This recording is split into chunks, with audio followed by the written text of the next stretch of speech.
Welcome to our Bible study today. We are in 1 Timothy chapter 5. Paul gives Timothy practical guidance on how to treat different groups within the church. He urges him to treat older men as fathers, younger men as brothers, older women as mothers, and younger women as sisters with absolute purity. Paul also provides detailed advice on the conduct of widows and their care, emphasizing that family members should support their own before the church intervenes. Only widows who are genuinely in need and demonstrate godly character should receive support from the church. Paul follows by addressing elders, stating that those who lead well are deserving of honor, particularly those who preach and teach. He cautions against favoritism, encourages carefulness in correcting leaders, and calls for personal purity. The brethren are encouraged to flee sin, as sin will inevitably be exposed. One of the things that strikes me in this chapter is that he covers a wide span from younger men to widow women, older and younger, as well as elders. All are to be held accountable for godliness and service. And I think that's a beautiful thing. That's for everyone to work on and discipline themselves together. We're called to care for one another with deep respect and compassion. Our relationships in the church should reflect the love of a family. We must treat others with honor, seeing their value through God's eyes. When needs arise, we must fulfill our God-given responsibilities. We're part of the body that cares and serves and protects each other.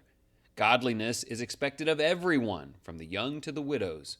We also learn the importance of honoring those who lead well and holding each other accountable with grace and wisdom. Leadership and community are not casual responsibilities. We must walk with integrity and seek to do what is right. God calls us to live purely and never to conceal sin.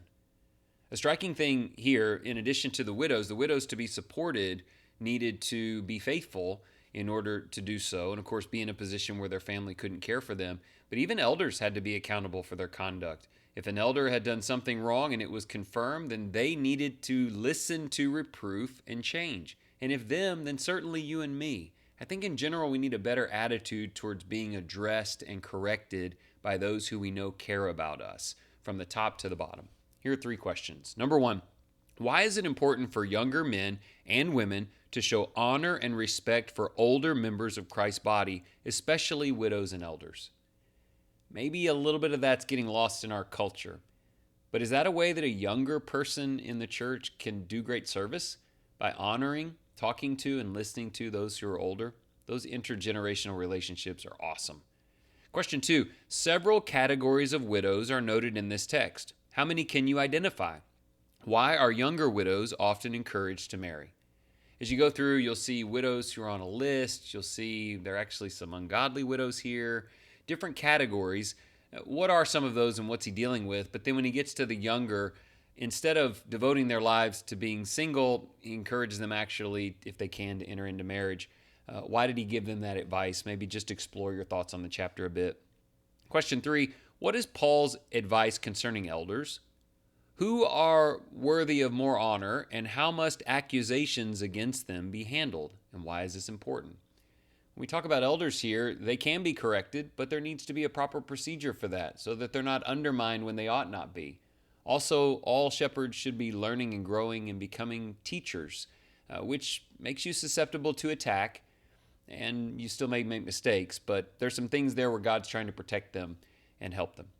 Let's pray together as we conclude. Loving Lord, we thank you for placing us in a community where we can grow, serve, and be loved. Teach us to honor one another with kindness, to care for those in need, and to treat each person with dignity.